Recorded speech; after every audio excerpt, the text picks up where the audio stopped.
and I'm running for the Berkeley Federation of Teachers as president on the Labor Caucus slate with Valerie Trahan and Brian Crowell.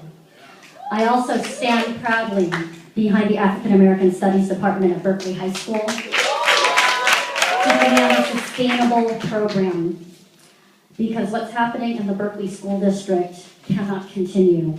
Berkeley is not Arizona.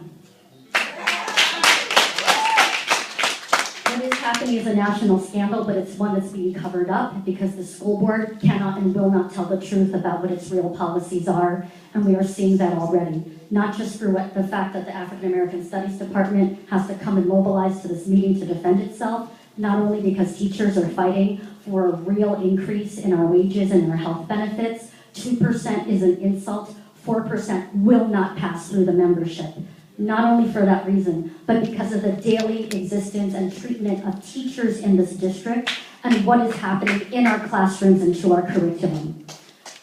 The policies of both Arne Duncan, but then even other liberal Democrats that are being pushed into schools under Race to the Top, which has failed, under other neoliberal policies and free market models to strip down our curriculum and to convert all teaching into test prep cannot and will not continue. That's what's really going on in our schools, but that's what this board will not admit to. But how else can you explain what's happening in schools like Berkeley High? I stand proudly behind Brian Crowell, a very accomplished teacher in Berkeley High School who has stood by his students, who is loved by them, because he teaches them to think critically and to think for themselves, not to think like a test, and who will tell the students the truth about these tests.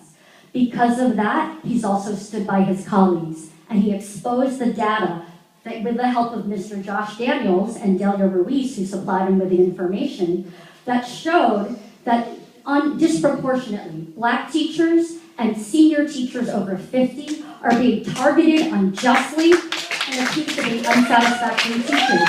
For that, what does he get literally the same day? But a political witch hunt and retaliation against him by the same principal who just months earlier had written him an email after observing his class and said to him, "You're such a good storyteller. You had a really big chunk of the class engaged, dialed into your presentation. Very pleased to see multiple African American students actively engaged in this discussion," and on. A glowing report. But that same principal is now giving Mr. Crowell an unsatisfactory evaluation. No, that's a witch hunt, that's retaliation, but it's what this school board is trying to do to all teachers, and you're not going to get away with it.